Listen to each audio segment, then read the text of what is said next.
Hey everybody, this is the Justice for All podcast. I'm Randall Latta, I'm Gage Gilbert. and we have a guest star today. Would you like to introduce yourself, sir? Yep, my name's Matt. I'm a friend of Gage and Randall's, hanging in Michigan. Nice. Yeah, and so you're our first guest star on the show, so that's great. If anybody else would like to guest star at some point, comment, you leave a name, tell us what you want to talk about, all that kind of stuff, and you too could have your chance to be on this awesome podcast. Sorry guys, again. We've been leaving you hanging. We've been kind of busy, but we're going to do the double features this weekend here for you. This episode is about conspiracy theories, and what we're going to do is kind of tackle a few, just down the list and have organic conversations about, how each of us feel. Gage, would you like to start us off, or what would you like to say, or Matt? Yeah, I guess we can start off with some of the major conspiracy theories. Which one would you guys like to talk about first? Well, one that has been kind of on my mind, and a lot that's been in the news actually has been this AI conspiracy, or maybe AI slash I think like the tech. There's like I hear a lot of talk about these like tech giants or all these elite, and they have these organizations and things. So maybe like something like that.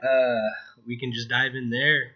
What do you guys think? Like, have you heard it? First of all, have you heard of something like that? Like, do you know what I'm talking about? Yeah, I know what you're talking about.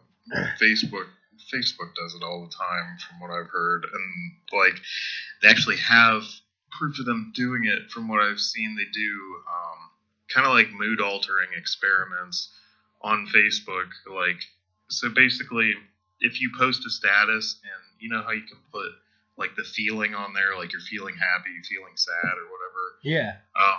If you put like, say you put you're feeling happy, Facebook has like some kind of algorithm where they'll show you like happier posts from your friends and from different companies and stuff, and vice versa. Like if you post like a sad status, they'll use their algorithm basically to show you like sadder posts from either news media or your friends or whatever. Mm-hmm. So they definitely have something like that going on. Sure. What about you, Matt? Yeah, the thing is, like, I don't even know if that's even a conspiracy theory. Just not something. I mean, I'm just saying, it's not something that they really deny. There's no conspiracy there. They openly admit they do this. They don't really make it like obvious to the public, but I guess the information is always available. Mm-hmm. Yeah. Yeah. I agree there. I definitely think. What's scary with these tech guys, like the Googles of the world and the Facebooks of the world, they it's not a monopoly. It's like a duopoly or some shit, because it's like they're not doing anything illegal, but they control arguably over 80%, 85% of what we see online. And I really think that's just about as dangerous, really, as a monopoly. And I think, again, they're not doing anything illegal. They're following the law, and they can make their own rules. You think about it, these are private companies. They don't owe anything to us, but I think they have a social obligation to be honest with the people. I think that the content they present should be unbiased, and all that stuff. And we're seeing today, I think there's a lot of like this chatter. I don't even want to say leftist kind of thinking, but like this thing that, they have to control, or everything's so sensitive, and they're afraid of lawsuits. And, it's kind of like, and I don't blame, we got to look at it from perspective from the tech guys. These guys are very powerful, and all these people are coming down the throat. It's like, oh, you got to do this because of people's feelings. But if you do that and censor, then you take a hit on the other side. People are going to leave it's like a damned if you do, damned if you don't. If you censor a little bit more, you please one side, but you're going to lose a lot. And if you don't, then you're going to, you're still going to keep pissing people off. So I think what they need to do is just draw a line like, we're going to do this. This is what we stand for. And, I'm sorry if you feel this way, but everybody has a right to information and all of it, and things like that. Yeah. So. To your point there, I mean, I definitely think that a lot of these companies have way too much control over what you see. Mm-hmm. And that was one of the biggest arguments for not repealing net neutrality a couple months ago before the SEC did that against everyone's will. But because basically, two companies like Comcast and AT&T basically control, 95% of the market. And if they're sitting there slowing down different websites or banning you altogether from seeing different websites because either they're not, or like the website isn't paying enough or you're not paying enough, then, they're cutting you off from sometimes crucial information. Mm. And it could get to the point where, they could just block you from seeing a website because it doesn't fit their agenda, which I could definitely see happening. Yeah, and that's not good. Matt, is there something you'd like to add on, or? Yeah, there's definitely like an ethical boundary that's going to be crossed if it hasn't been crossed already. I say with these big tech firms, they have so much power, and eventually we're going to need to start putting in new legislations because there's so much information that they have access to, and it just keeps growing and growing. Like they say, like it's like artificial intelligence. Facebook is able to recognize things you do and then calculate according to what you're doing from there, I guess. Right. Mm-hmm. Yeah, I like those points. Again, though, I guess the argument would be, I'm just playing devil's advocate, but is it fair that just because these guys are very, they control the information or the majority of it, and all this and that, like they're a big part of people's lives, do they have an obligation, like as far as like Americans, do we legally, is it like moral to put legislations and things on that, capping them, even though they aren't doing anything inherently, illegal, so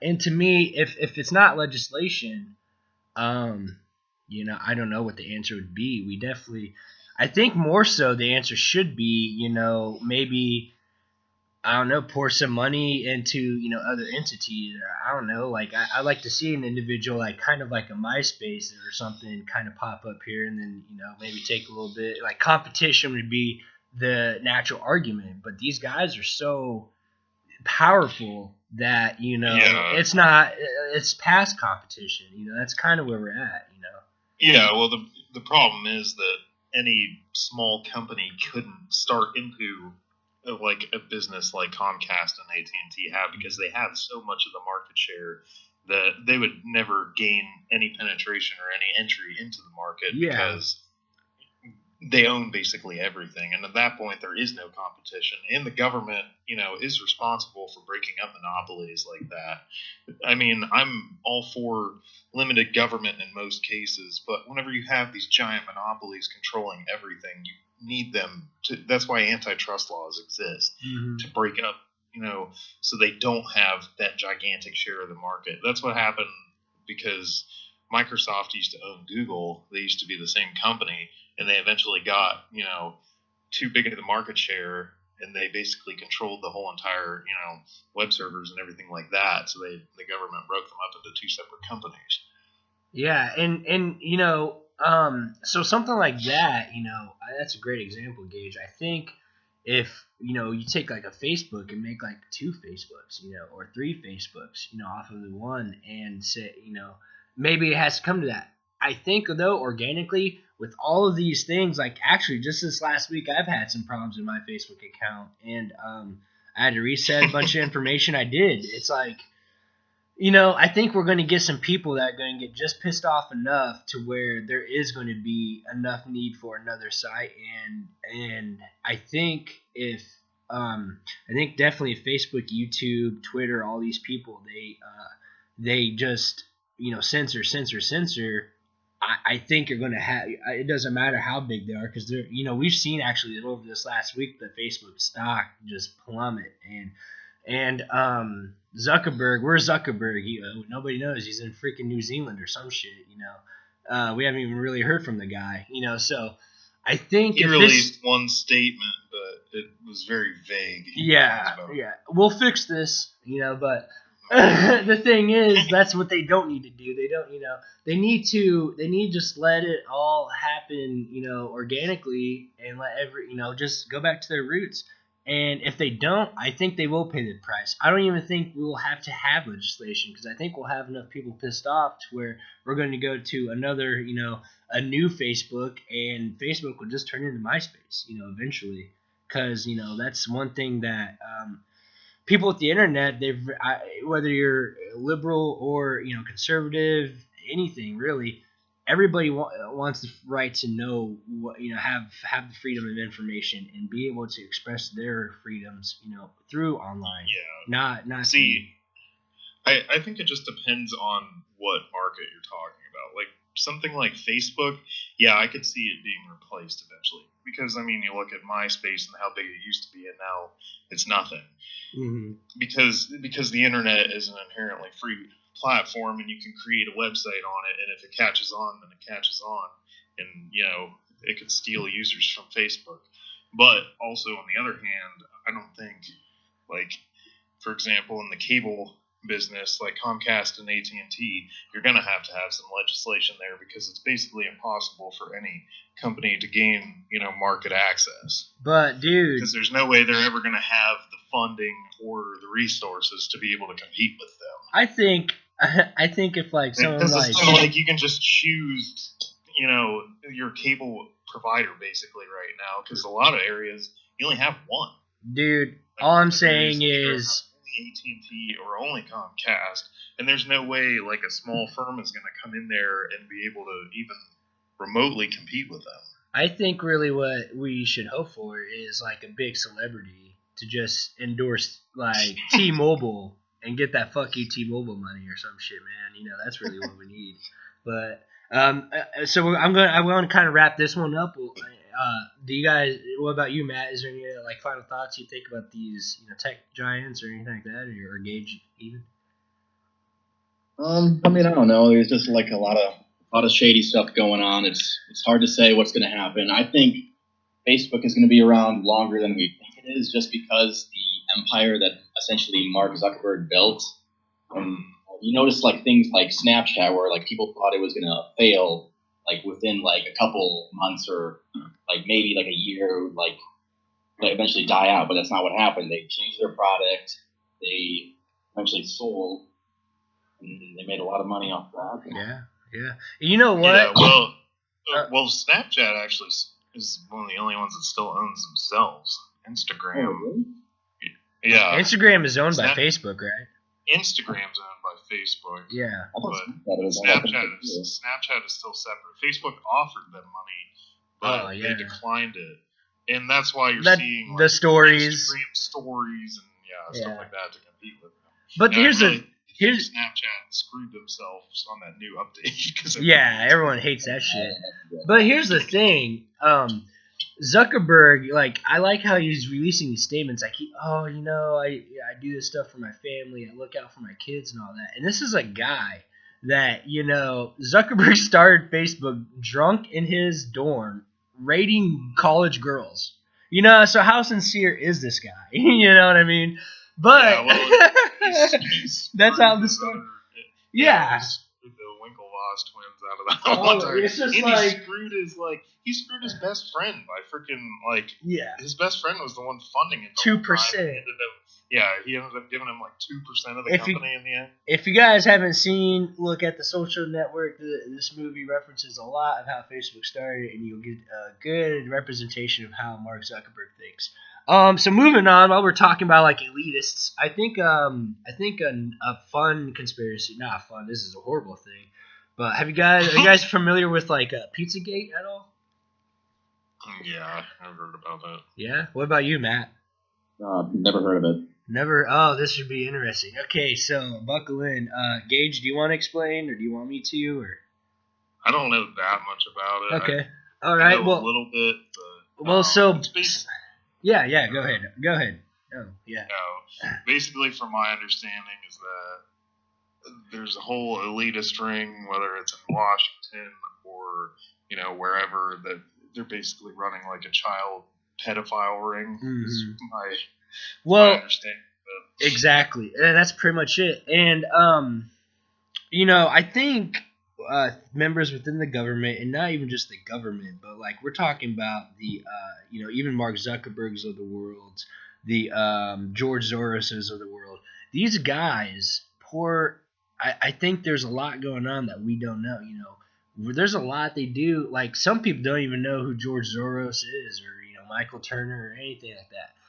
I think these guys, they are part of this secret club. Now, whether it's pedophile stuff, okay, maybe not. But honestly, if you guys look into this kind of stuff, it's pretty scary what you might find. And how this all started is, if you guys get a chance too, and the viewers as well, there's this documentary that was banned from like networks and banned from online for a little bit. It's called The Conspiracy of Silence. Check it out.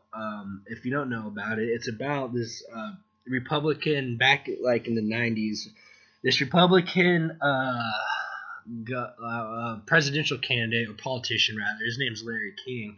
He had a lot of scrutiny about this place called Boys Town in the Midwest somewhere.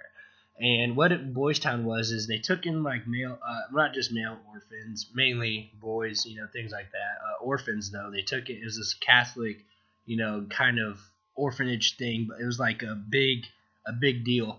And what was said is this man would, and a bunch of his like elitist friends and stuff, they would go and they'd butt rape all these like little kids and things like that, and they'd have all these drugs and all this, and it's a pretty sick stuff. And this guy, he explains, I don't know, man, just you gotta check it out, but it's pretty sick stuff. And the thing is, they actually on that documentary have a couple of the victims talk about it. And one of them, each time someone seems to bring this up, it gets, swept under the rug or something. Or it's kind of like, all right, this didn't happen, and the people investigating it, they put things in these victims' heads. It's all crazy, man. It's crazy, and these people just get away with it. It's just because if you can get the media, the prosecutors, the judges, all that, if you buy them off, the secret is money, man. Money does rule everything. I firmly believe that. And, you can make anything happen if you control those things. Like, you're not going to go down. It doesn't matter who you are. If you say anything to the contrary, the things that could happen, like Christ, on that documentary, the kid's brother was killed. And, how? Well, we don't know. Like, that's the whole thing. Like, you say anything about it. That's why... That's why the Harvey Weinsteins, that's why the Sandusky's and stuff, they kept going on and all these bad things. And the Sandusky, the Weinstein, he wasn't with children. He was with women. But there's a reason why they haven't said anything. They're all afraid, It's like these men, these powerful people, they have a toll on a lot of people. And it's just an awful thing. And I think there's some sick stuff that happens, man. Yeah, well, I definitely wouldn't be surprised if that kind of stuff was going on. You look at how big of a business, like, sex trafficking is in general. Oh, my gosh. And you look at how little it's talked about, too. Well, how many people go missing? In the media, like, you look at, millions of people around the world are being sold into, sex slavery, basically, and it's barely even talked about. I know Miami is one of the big hubs in the United States for it, and nothing really gets done about it. It's weird. But also to that point too, Matt, I know you know what the deep web is. Do you know what it is, Randall? Is that like Bitcoin, buying drugs online kind of thing, or? It's basically the internet that you can't see. Right. Okay. The Tor browser. Oh, dude, and I have no doubt in my mind that, like, powerful people probably have access to that. And I would, if I was a gambling man, I would be willing to say that, a bunch of that sex trafficking, all these things, even the pedophilia. You know what? I'm going to say I'm a pizza gator. I really do believe there's something that exists. And, even if it's not the child molesting thing, here's the thing, guys. I think these people, you got to think, they're really powerful, right? What do we want in life? We want to be successful for the most part. And most people attribute success to wealth, correct? Like, would you say if you have a baller amount of money, you've made it? So what we're talking about, billionaires, multimillionaires. What else do they have to achieve? These guys, these guys. I mean, look at Donald Trump. He's a prime example. He's not a child rape. He's not like that or anything like that. But you can't tell me that man is not power hungry. I mean, he's like, oh, I done it all. What can I do? I guess I'll be president. These guys have this. They do. They have this mentality. It's like, take. What's next? What's next? And well, to some of these guys, like, well, I already own the world. What else can I do? How about let's do some shady shit that see if I can get away with, because fuck it. I'm power hungry. I want people to submit to me, and I'm going to do this and fuck everybody else. That's kind of it's the mentality. I'm sorry, but that is, I mean, I don't know if that's exactly how it's working out. Like, what if?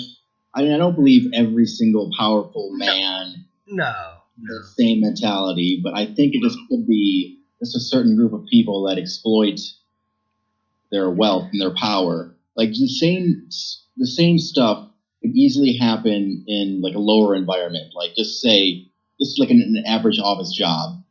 Like the same stuff happens. We just don't hear about it because they're not famous. They're not these really wealthy people that will make the news. So but it still happens. Mm-hmm. Yeah, that's a good point. I'm going to stop you right there. We'll come right back to this, guys. We're going to take our first break. This is part one of our conspiracy theory podcast today at the Justice for All podcast with Randall Gage and our special guest commentator, Matt. We'll be right back, guys, and thanks for listening. Part two coming at you.